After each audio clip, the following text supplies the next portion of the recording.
दोस्तों हाल ही में टर्की की तरफ से TFX 5th जनरेशन के फाइटर एयरक्राफ्ट 2 के टैक्सी ट्रायल को अंजाम देके एक बहुत बड़ा इतिहास रचा गया। दोस्तों ये जो TFX फाइटर एयरक्राफ्ट है ये केवल मात्र टर्की का पहला 5th जनरेशन का फाइटर एयरक्राफ्ट नहीं है, बल्कि ये टर्की के द्वारा बनाया हुआ पहला कॉम्बैट एयरक्राफ्ट भी है। हालांकि दोस्तों इस तरीके की महारत हासिल करने से पहले टर्की के द्वारा अनमैन एरियल व्हीकलों के ऊपर भी महारत हासिल किया गया। साल 2020 के बाद से टर्की के अनमैन एरियल व्हीकलों को लेकर चर्चा काफी अधिक हुआ और दोस्तों इसके पीछे मेन कारण है टर्की के बायरेक्टर TB2 अनमैन एरियल व्हीकल, जो एक छोटे आकार के ड्रोन होने के साथ साथ काफी घातक ड्रोन भी है। और दोस्तों इन ड्रोनों के घातकता का परिचय नगानो काराबाख के लड़ाई में भी मिला था। हालांकि यूक्रेन रशिया के लड़ाई में ये ड्रोन फेल हुआ, क्योंकि जब सामने एक प्रॉपर एयर डिफेंस सिस्टम था तो ये ड्रोन उस एयर डिफेंस सिस्टम के सामने अपने आप को सुरक्षित रख नहीं पाया। पर दोस्तों इसके बावजूद टर्की की तरफ से अपने ड्रोन के डेवलपमेंट को नहीं रोका गया, बल्कि देखा जाए तो टर्की के द्वारा इसके बाद बायरेक्टर TB3 अनमैन एरियल व्हीकल से शुरू करके आकांकी drone, even unmanned fighter aircraft से शुरू करके एक स्टेल्थ ड्रोन के प्रोटोटाइप को भी निर्माण किया गया। अब दोस्तों टर्की की तरफ से ड्रोन के सेक्टर में इतने जोरदार कदम रखा गया है कि बहुत सारे देश टर्की के ड्रोनों को खाली पसंद नहीं कर रहा है, बल्कि टर्की के ड्रोन के जो चर्चा है वो पूरा दुनिया में हो रहा है। पर जल्द ही टर्की के ये जो ड्रोन है ये भारत के ड्रोन के सामने फीका पड़ने जा रहा है, क्योंकि दोस्तों भारत की तरफ से जिस ड्रोन का डेवलपमेंट किया जा रहा है उसे एयर डिफेंस सिस्टमों के द्वारा मार गिराना इतना आसान नहीं होगा जितना आसान टर्की के बायरेक्टर TB2 अनमैन एरियल व्हीकल को मार गिराना है, क्योंकि भारत का ये ड्रोन संपूर्ण स्टेल्थ होगा और आकार में काफी छोटा भी होगा। दोस्तों मैं यहाँ पे स्विफ्ट अनमैन एरियल व्हीकल मतलब स्टेल्थ विंग फ्लाइंग टेस्ट विड अनमैन एरियल व्हीकल का बात कर रहा हूँ। हाल ही में ही इस ड्रोन के तीसरे प्रोटोटाइप को फैब्रिकेशन स्टेज में बेंगलोर के सेंटर में देखा गया और दोस्तों ये पहली बार इस ड्रोन के अपीयरेंस था।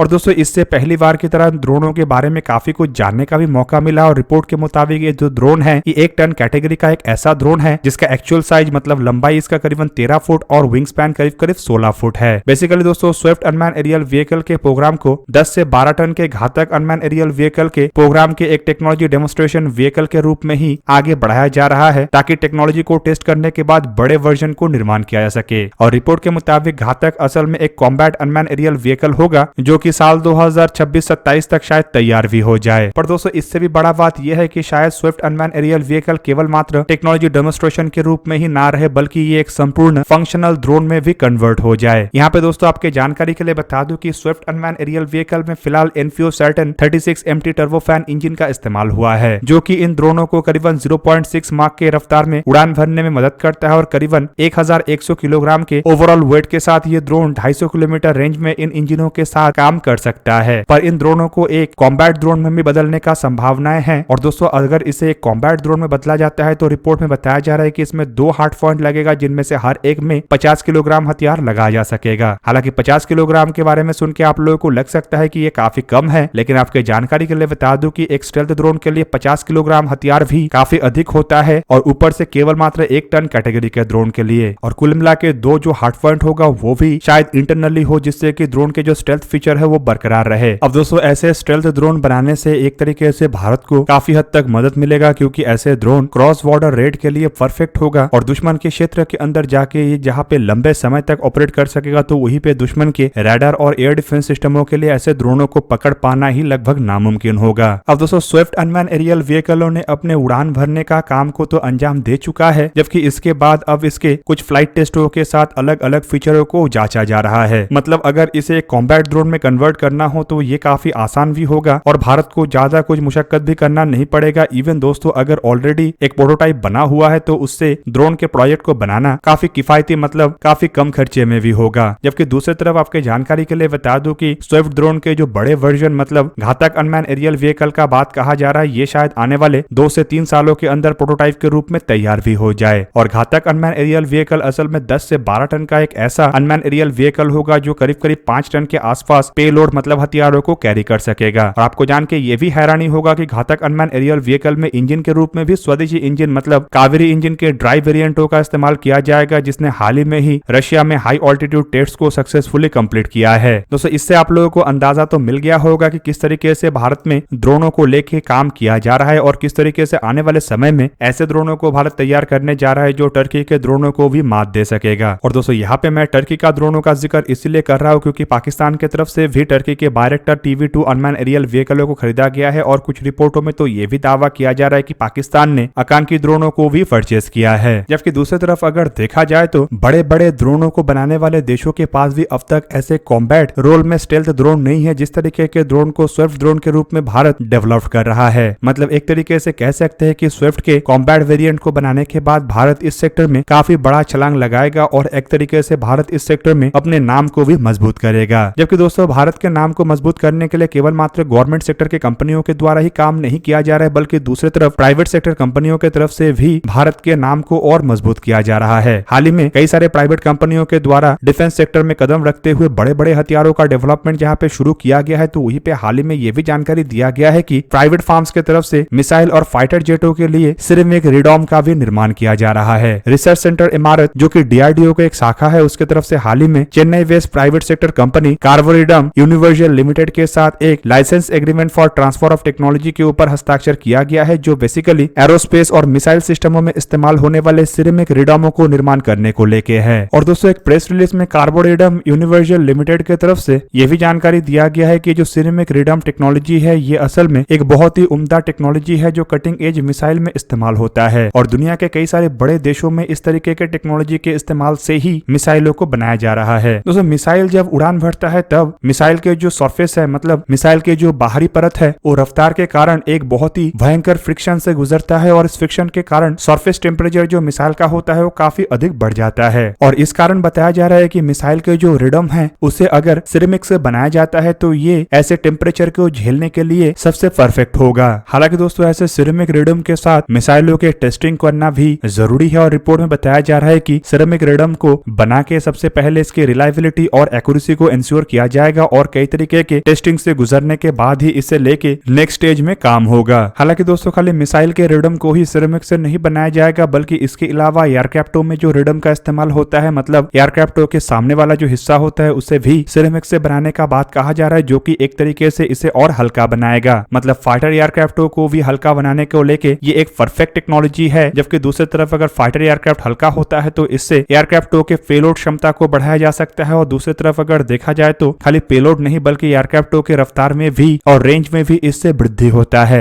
अब दोस्तों देखना यह है कि प्राइवेट कंपनियों के द्वारा सिरेमिक टेक्नोलॉजी को और किस किस तरीके से इंप्लीमेंट किया जाता है और यहाँ पे आप लोगों को यह भी जान के रखना चाहिए कि ऐसे सिरेमिक टेक्नोलॉजी से आने वाले समय में और भी कई तरीके के हथियारों में इंप्रूवमेंट आ सकेगा। दोस्तों यहाँ पे प्राइवेट कंपनियों के जो डिफेंस सेक्टर में भूमिका है दिन ब दिन बढ़ते जा रहा है, जबकि आपको ये भी पता होगा कि पहली बार की तरह भारत में एयरक्राफ्टों का निर्माण प्राइवेट कंपनियों के द्वारा किया जाना है, जो कि टाटा कंपनी है। जबकि ऑलरेडी भारत में कई तरीके के मिसाइल से शुरू करके व्हीकल, इवन जहाज से शुरू करके स्मॉल आर्म्स तक प्राइवेट कंपनियों के द्वारा बनाया जा रहा है। इवन दोस्तों भारत में तो अब प्राइवेट कंपनियों के द्वारा स्पेस सेक्टर में भी अपने कदम को जमाया जा चुका है और आने वाले समय में माना जा रहा है कि ये और मजबूती के साथ आगे बढ़ेगा। दोस्तों आप लोगों को क्या लगता है कि ऐसे प्राइवेट कंपनी किस तरीके से डिफेंस में भारत को और आगे ले जा सकेगा? कमेंट करके अवश्य बताइए। जबकि दूसरी तरफ ये भी बताइएगा कि भारत के जो स्विफ्ट ड्रोन है उसे एक आर्म्ड ड्रोन में कन्वर्ट करने के जो आइडिया है वो एक अच्छा आइडिया है कि गलत आइडिया है। दोस्तों आज का वीडियो यही पे ही करते हैं समाप्त। किसी और एक दिन किसी और एक वीडियो में मिलेंगे, तब तक के लिए जय हिंद, वंदे मातरम।